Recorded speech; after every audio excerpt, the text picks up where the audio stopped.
Welcome to the Sports Scouting Report podcast with Lee Brecheen. Hi, everyone. You're listening to the Sports Scouting Report. I'm your host, Lee Brecheen. We've got a good show for Monday. A lot of good topics. You know, LSU basketball. We're going to talk about LSU basketball. We're going to talk about, we ran out of time last week, but I'm going to talk about my preseason top 10, 12 teams in college football for this coming year. Also talk about the playoffs and the Super Bowl. Man, what a weekend of football, especially when it's so boring. You know, no college football. You got to want to watch pro football, even if you don't like it, if you're a sports fan, right? But let's go ahead and talk about this past weekend of the NFL. Some good games, you know. 2 games before the Super Bowl. Everybody's watching it. You know, they're sports fans. And then once the Super Bowl is over, there's nothing for a long time, unless you're a big soccer fan or just college basketball or maybe track and field. But we've got a great Super Bowl matchup. I think it's going to be one of the best Super Bowls in many years. I mean, we finally got the Kansas City Chiefs, Patrick Mahomes. They're trying to go for their second Super Bowl win in 2 years, 2 in a row. Exciting team to watch. Playing the legendary, greatest player ever in Tom Brady in the Tampa Bay Buccaneers. And you've got 2 great matchups. You've got the best offense in the league in Kansas City with Travis Kelce, all the weapons they have. But Patrick Mahomes, let's not mistake, he's the guy. Mahomes can throw to anybody at any given time and make things happen. He's just a crazy freak of nature as far as a quarterback. The Texas Tech quarterback who LSU played in a bowl game and barely beat a few years ago. But when you look at Tampa Bay, they've got one of the best defenses in the league that nobody really talks about. With Devin White, David, 2 linebackers, Shaq Garrett, you know, Paul, all their nose guards back, Vita. Tampa Bay will have the best defense I think they have faced all season. And actually, they came down to a close game during the season. They lost. Tampa Bay barely lost to Kansas City. But I think Tampa Bay's peaking at the right time. And no, Tom Brady did not have his best game in Green Bay. But my goodness, playing in 20-degree weather or 30-degree weather, whatever it was, playing on the road against Green Bay, who's got a good team. Tom had some great plays in that game that, you know, 25-year-olds don't make. And take your hat off to Leonard Fournette, man. What a great year he's had in especially the last 5 games. You know, especially the last 5 or 6 games of the season. It looked like he was going out of the league. You know, he looked like he wasn't even going to start. And he ended up being the starter in the last few games of the season, and he's had a great postseason. I'm happy for him. You know, Leonard, I've had a chance, you know, I watched Leonard Fournette play in high school for 4 years at St. Aug in New Orleans prior to LSU. One of the greatest high school running backs I've ever seen play football, ever. Prior to LSU, I thought that way. And let's face it, that 20-yard run he made was phenomenal. That was the old Leonard Fournette. And what you can see here in the Super Bowl, which is crazy, how many times can you see 3 running backs from one college playing a Super Bowl? 3. Darrell Williams, Kansas City from LSU. Clyde Edwards-Helaire from LSU, Kansas City. And then Leonard Fournette. And get this. Here's a good trivia to think about while you're driving around in town or you're listening to this on your computer. Two of the greatest players to ever come out of St. Augustine High School in New Orleans are going to be playing against each other. Leonard Fournette, who's a Purple Knight from New Orleans, against Tyrann Mathieu, who's a Purple Knight from New Orleans. That's an interesting matchup. Two of the greatest to ever come out of the city of New Orleans. And then you throw in Darrell Williams, who played at John Ehret High School. Who's had a phenomenal season, didn't get drafted out of LSU. And, man, Coach Reed loves him. You know, he's a Swiss Army knife. He can play any position in that offense, meaning he can catch the ball out of the backfield as good as anybody they have. Goal line, he's one of the best.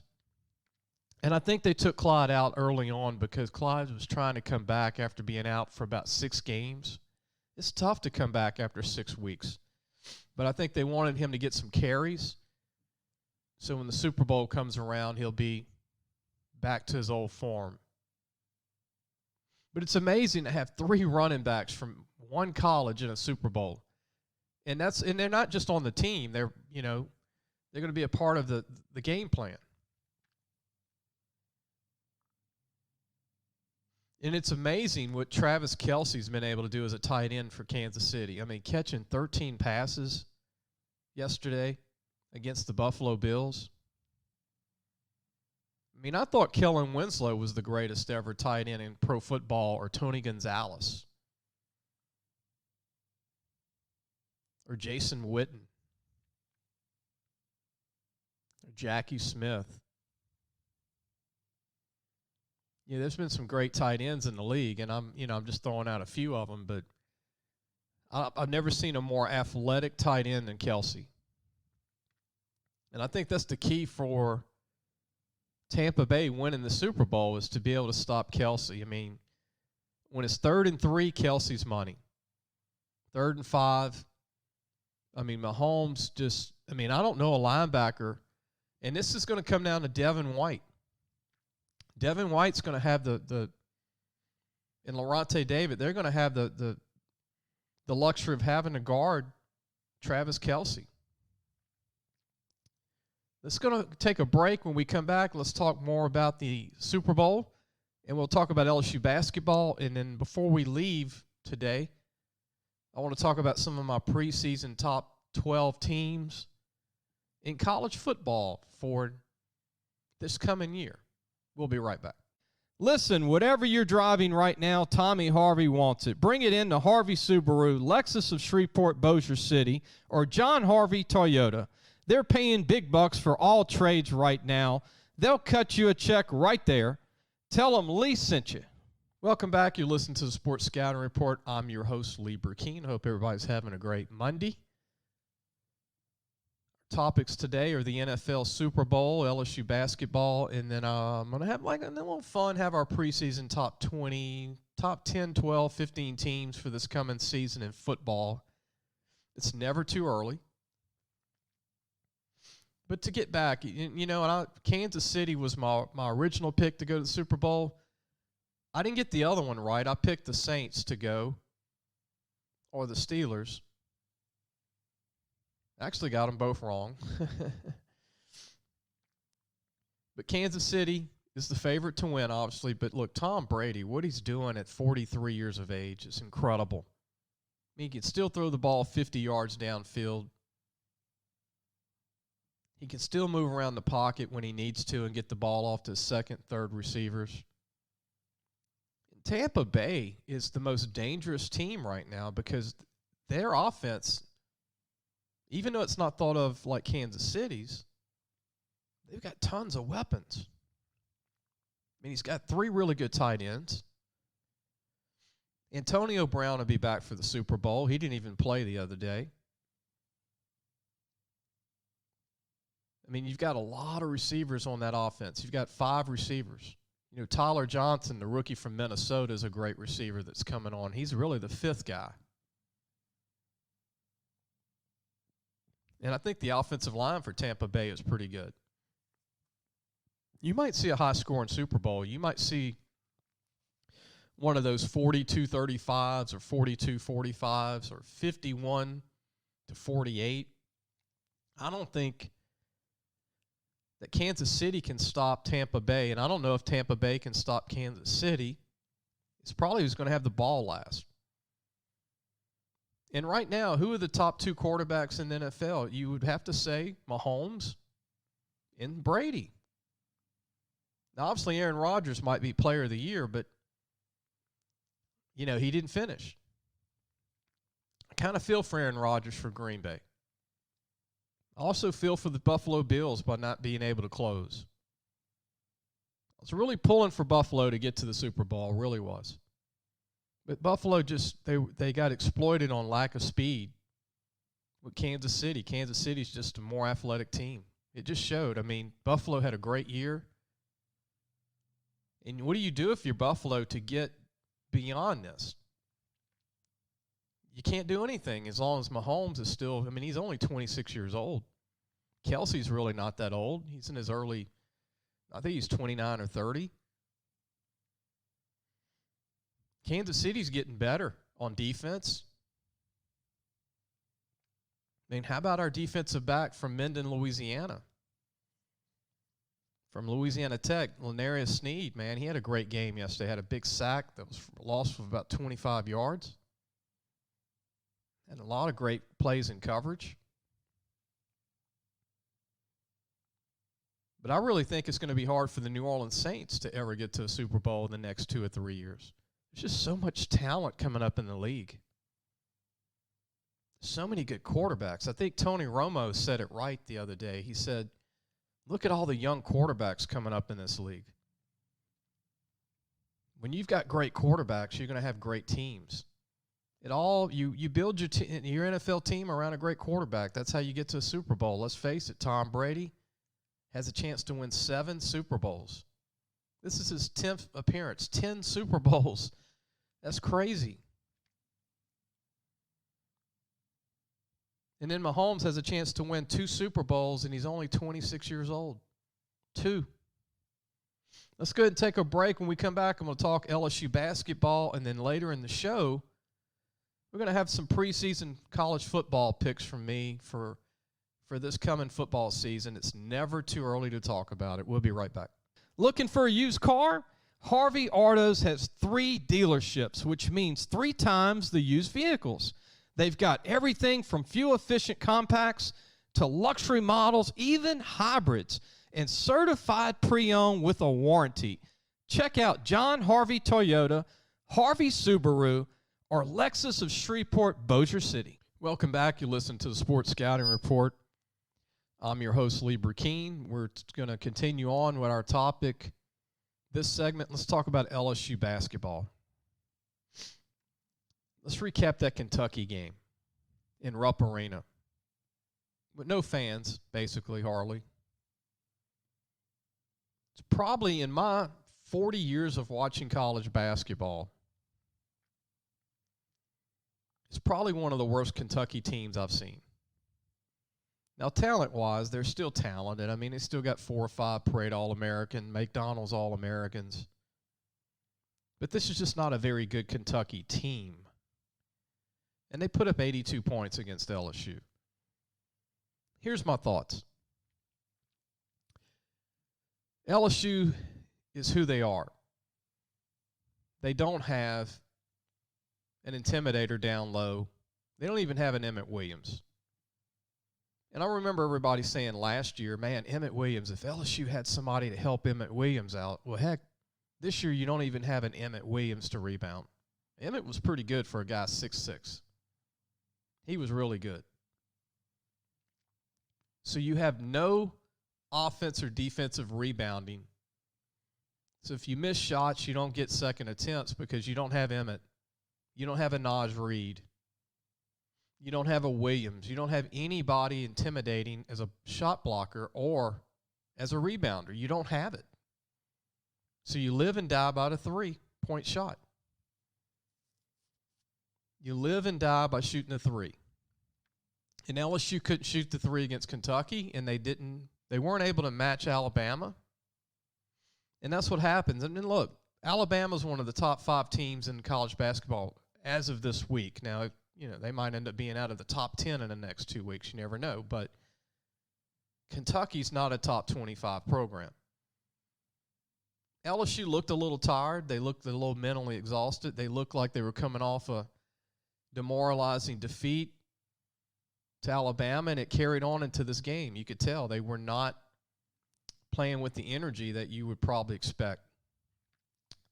But with that being said, since this LSU team doesn't have all the parts and pieces, and there's only 2 players on this team that will play in the NBA, let's face it. Trendon Watford is one, and the second one is Cameron Thomas. And Cameron's not Chris Jackson yet. I mean, he's good, but he's not up there with the all-time greats. He's a good basketball player, but he's not, if you've been around basketball for 30, 40 years, he's got to get more consistent shooting his jump shot, even though he makes a lot of points at the free throw line. But he hasn't been shooting very well for a couple of weeks. And he's a freshman. He's a freshman that's going into a slump trying to make those shots, and they're not going in the last couple of weeks. So the key is LSU just needs to find a way to get in the NCAA tournament. They need to be that 4th or 5th team at the end in the SEC, or if they take 6 teams, just find a way to get in. Because let's face it, Tennessee's slumping too. Tennessee has lost 2 games in a row like LSU. They were blown off the court for 2 games.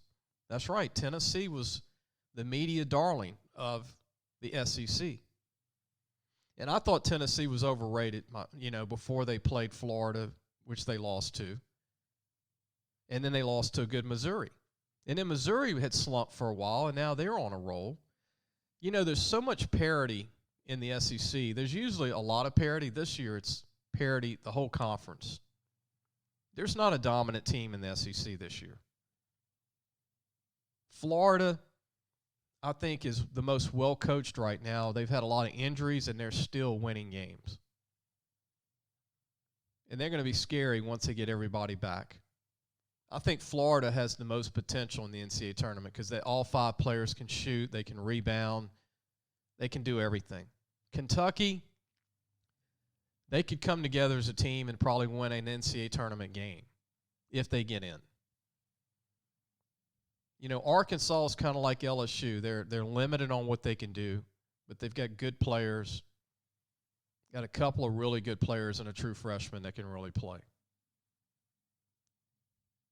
Georgia's just playing hard. They can't win games. Ole Miss is playing over their head. They got to play great defense. Mississippi State's probably the biggest sleeper in the conference. And it looks like LSU and Mississippi State are going to fight for that 5th or 6th spot for the NCAA tournament. So that brings me to LSU playing Mississippi State in basketball, which is going to be big that's going to be a big game, whoever wins that game. And LSU's got to get back, and they got to flush these 2 games. And I think the fans look at this LSU team in the preseason, they thought a little bit more of it than probably what it really was, talent-wise. But this team only has 2 NBA prospects. This is not a team that's loaded. This is not a team that has Baby Davis and Thomas and Garrett Temple on it. This is not a team that you got to realize last year they had Skylar Mays, Emmett Williams, and these guys. You don't have Skylar Mays. And look, at point guard, LSU's not consistent. Javonte Smart's not consistent. And when your point guard's not consistent, your team struggles. He's not a point guard still. I thought he had made the turn, but he's not really a point guard still. He's still really of a 2 trying to play point. And he struggles passing the ball, and this is not a good passing team. Watford and Smart do not pass the ball very well. And I think that's the biggest weakness of this LSU basketball team is they just don't pass the ball very well, and especially at point guard. I'd like to see Gaines play more out of Georgia, the freshman. I'd love to see him play a little more. And if you got to, maybe sit Smart a little bit more. Maybe make him think about, getting to where he needs to be to become. He's got a lot of ability, but he's just too inconsistent scoring and too inconsistent dribbling the ball to the basket, and he's too inconsistent passing the ball. You look at the good point guards in the country and the good teams, they've got good point guards. Baylor, Gonzaga, even Michigan, they have really good point guards. And that's what's struggling this year for Duke, UNC, LSU, Kansas. They're having trouble at point. And I think it's up in the air to win a national championship this year outside of Baylor and Gonzaga. If those two teams were eliminated, then anybody can win it outside of those two teams. And like I said, Michigan's a good team, and Alabama, believe it or not, it's hard to say. They're a top 5 basketball team right now. I don't know if they're better than, Villanova and, some of these other school teams that the SEC hasn't played yet, like Texas Tech, Oklahoma State, Texas. We don't know who would win those games. They're definitely a top 5 team right now, maybe definitely a top 7, top 8 team, Alabama. Let's go ahead and take a break. When we come back, let's talk about preseason college football. I know we're all bored right now for football fans, because, not everybody's pro football fans. They're college fans. We got the Senior Bowl that's going to be coming up not too long, this coming weekend.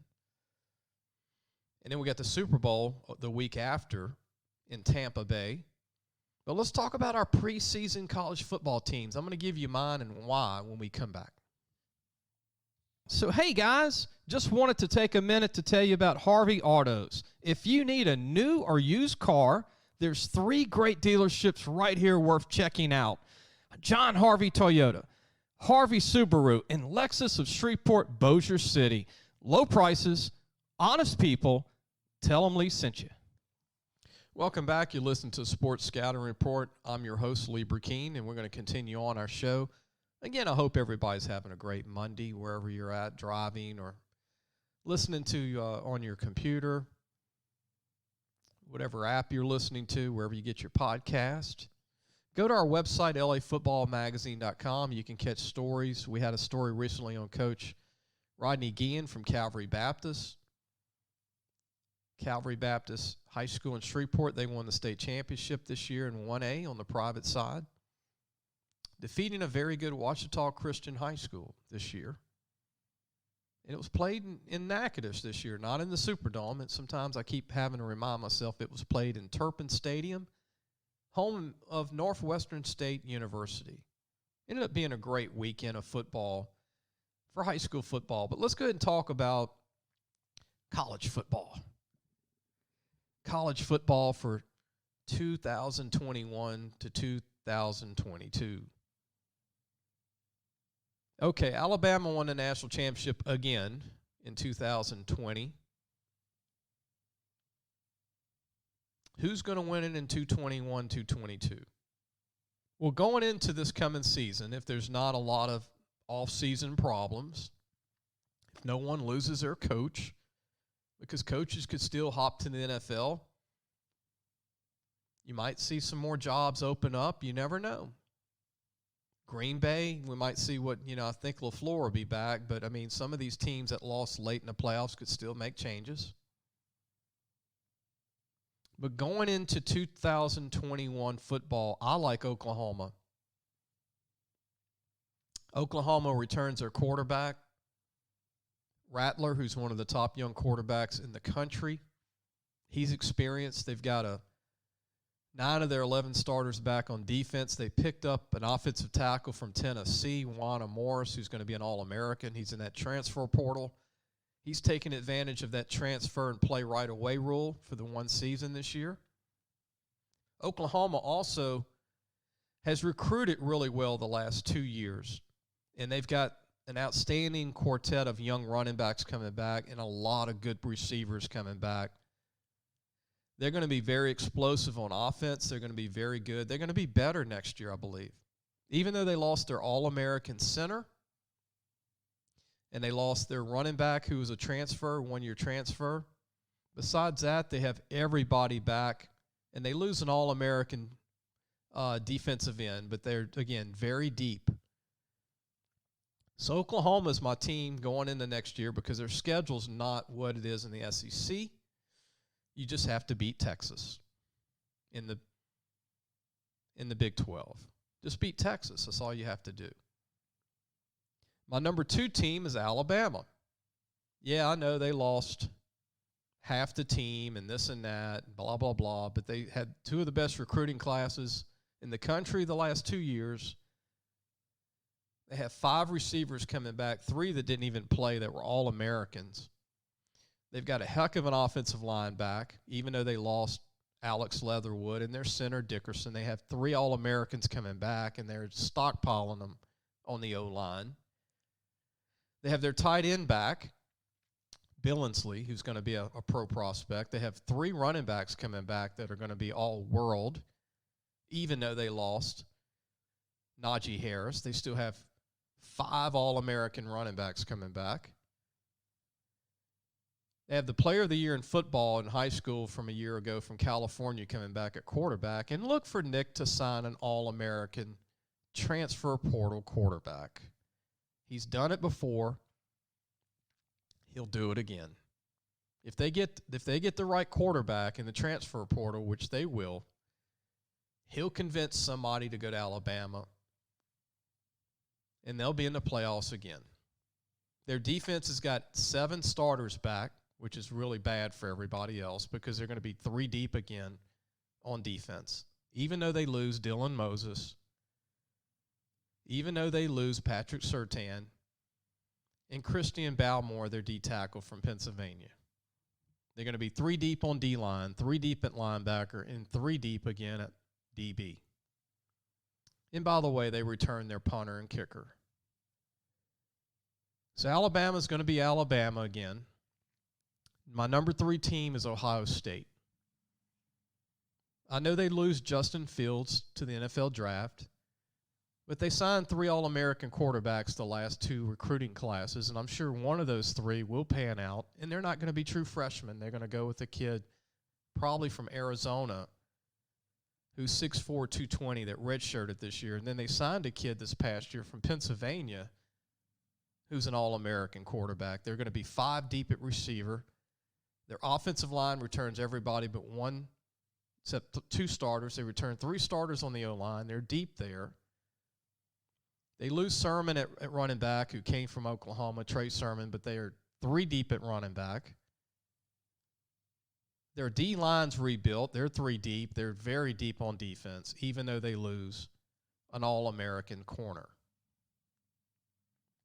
and a linebacker named Justin Hilliard. Other than that, their defense is really going to be deeper. Clemson would be number 4 only because they don't play anybody, and they've got a quarterback coming back who's going to be very good. And they've got basically 9 starters back on defense. And they pick up Justin Ross, who sat out this year from Alabama, who's one of the MVPs on the team last year. So those are going to be the teams, and it's Ohio State again, it's Alabama again, it's Clemson again, but hey, Oklahoma will be the new team in the playoffs, I predict. And it'll come down between those 4 teams and then everybody else. Could LSU slip in and be a shocking rebuilt team under Orgeron with Max Johnson and Butte at receiver? And how will LSU be on the offensive line when everybody back? How will they be on defense? Will they return these guys? Will they not lose a lot of players in the offseason like this past year? Will Ed keep the team together? Will they get Eric Gilbert back? A lot of question marks with LSU to see what will they be. Who will they be this coming year? And will the run game get better? Will the 2 freshman running backs that they signed compete and come in and make the running game better? They need a better run game. And then there's the University of Miami. They return their graduate transfer quarterback from the University of Houston, who's coming off a knee injury in the bowl game, but they return a very talented team. I think Miami's in the right direction, the Miami Hurricanes. And then you have North Carolina that's got one of the best quarterbacks in the country coming back, and they've got a lot of great talent. Mac Brown has done a great job, and they're going to be a competitor to Clemson in the ACC. And then there's Notre Dame. Notre Dame, they're going to have a new quarterback for the first time in 4 years, but they're going to be just as good as they were this past year, except they're going to have trouble beating an Alabama, an Ohio State, an Oklahoma this coming year. And then you have Wisconsin, who's going to be very strong next year in the Big Ten. And then you have, who I like, is Penn State's going to return a good team. Their season was ruined through COVID-19. They had a lot of opt-outs. But they've got a deep team coming back at Penn State. Coach Franklin's going to have a very good team this year coming up. I do like Oregon. They just don't seem to finish and play big in big games, but they return a lot of talent. They've recruited very well. And then I like LSU. LSU's not a top 7 team going into this coming football season, maybe not a top 8, but we're at about 9 or 10. And then the University of Washington Huskies, believe it or not, return a lot of talent in the Pac-12. Those are my top teams going into this coming football season. And I think Auburn's going to be a team that's going to have a tough rebuild with their new coach because of all the opt-outs since the coaching hire and all the players they're losing to the NFL draft. Auburn's going to be, and they haven't recruited well the last 2 years. I didn't say Florida because I think Florida's going to be rebuilding a little bit, losing Trask and a lot of their top players on the O&D line. I don't think Florida could be a good team, but they're going to be like LSU. I'd put Florida next. They're a top 15 team, but Trask was a really great player for them the last 2 years.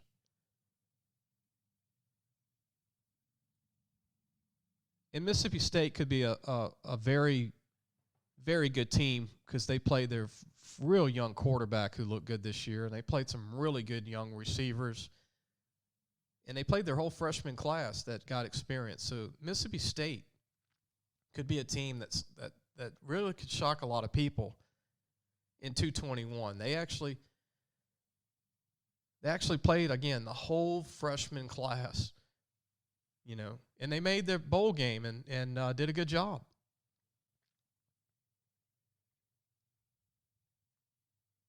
It's going to be up for grabs. I think anybody can win it because I don't think Oklahoma is going to be a dominant team, or Clemson, or Alabama, or Ohio State. Anybody can win the national championship in 2021. There's not really a dominant team.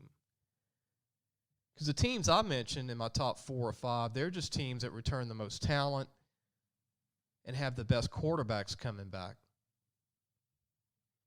But the team to look out for is North Carolina. I think North Carolina could be a shocker. They could end up upsetting a Clemson during the season in the ACC. And Mac Brown might find a way to get his team in the playoffs for the first time ever for North Carolina. And this might be the year Miami Hurricanes do the same thing. If they can somehow, find a way to beat Clemson and let's see if Notre Dame stays in the ACC another year. Will Notre Dame go back as an independent, and was that just for this past season? And Notre Dame, they just have to get more team speed. I mean, they just cannot play against talented, skilled teams. They can power you. They can control the clock, but when they play a good defense that can man up on you, Notre Dame's not that dominant, Alabama. They just couldn't power their way past Alabama running the ball.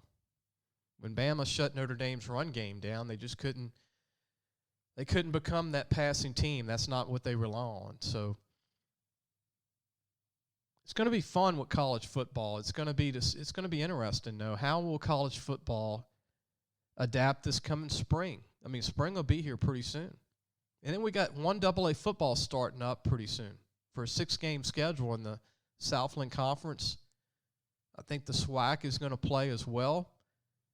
It's going to be weird, though, that we have college football when we have usually just spring football. So you're going to have spring football going on for D1 schools, but you're going to have college football, 1AA football games while we have spring football for Division I. Really crazy. Really crazy that that's going to be going on at the same time. And then a signing day, February the 3rd, while all this is going on. I hope everybody enjoyed the show today on Monday. Wednesday, we're going to talk about the Bayou 25. The Bayou 25 is something I started in the magazine in 1997, where we put out the top 25 players in the state, ranking them in order of talent. This is for talent only, not, all state teams and stats and all that. This is based on the most talent and the most God-gifted players going into college football for this coming season, 221. The seniors class of 221, the Bayou 25, as I call it. But now we're sharing that on the website, and it's on our website right now. Check it out. We're going to talk about it on the podcast this Wednesday, the Bayou 25. I'll break down why I picked these guys, talk about them, and going through them in depth where they're signing, who's going to sign where. A lot of them have signed in the early signing period. These are the top guys. These are the guys that are most gifted that I've seen play. Seen all these teams play in the state, all these kids, and these are the top, most gifted football players that have pro futures, a lot of them. But again, we'll see you on Wednesday. Hope everybody has a great Monday. Stay safe out there, everybody. We'll talk to you soon.